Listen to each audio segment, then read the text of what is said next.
مرحبا، يا رب تكونوا بخير. النهارده هعمل معاكم طبق مسقعه كده، حاجه كده وهم لذيذ جدا وهيعجبكم قوي. يلا تابعوا معايا الفيديو ويلا نبدا. بقى معايا هنا في المسقعه هنزل كده بشويه زيت اهو.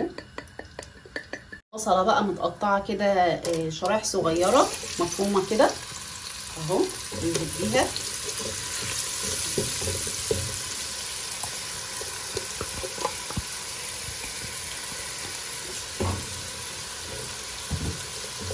طبعا انا بحب البصل الابيض في الوصفات اللي زي دي كده. هخليها بس تدبل كده بسيط، مش هخليها تتحمر معايا ولا تاخد لون بني ولا اي حاجه اهو. نجرب بس ان هي تدبل كده. لما البصله دبلت معايا كده دبلت، هنزل كده بمعلقه كبيره من الثوم المفروم وهبتدي اقلب. ريحه الثوم طلعت، هنزل على طول بالفلفل الحار وده اختياري، لو مش حابين ما تحطوش. وهقلب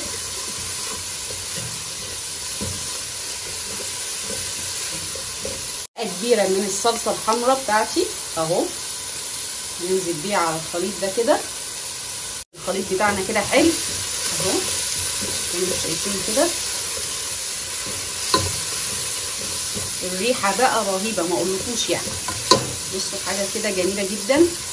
هنزل بالتوابل، معايا كمون، معايا فلفل اسود، معايا بابريكا، ما ننساش الملح. وهقلب كده التوابل ومعلقه سكر كده صغيره عشان الطماطم ما تعملناش حموضه اهو. بس كده ونقلب برضه اهو. كل المكونات كده اتقلبت كويس مع بعض. دلوقتي هنزل بالصلصه اللي انا ضرباها في الخلاط بدون ميه.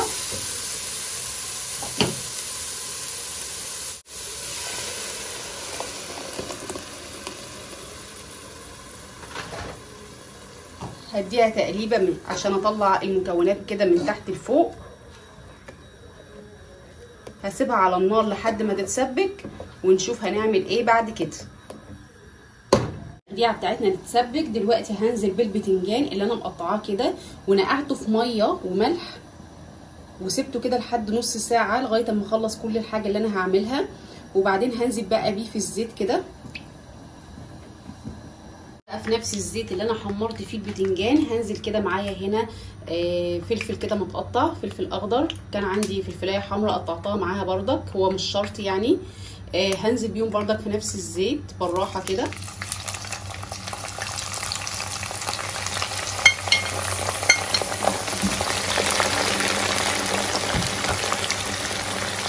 بتاعتنا خلاص كده خلصت واتسبكت كويس. هنزل كده بمعلقه صغيره من الثوم على التخديعه بتاعتنا كده واقلب.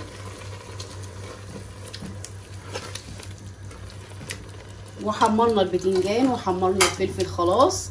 دلوقتي هنزل بقى بالبتنجان والفلفل على التخديعه بتاعتنا الجميله دي. ادي البتنجان بتاعي اهو، دي الفلفل القمر بتاعنا اهو.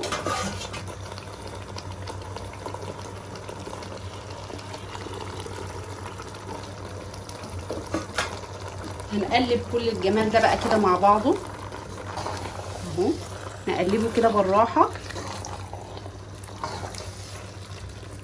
علشان مفيش حاجه تتهرى مننا واحنا بنقلب اهو. هنقلب كده من تحت لفوق.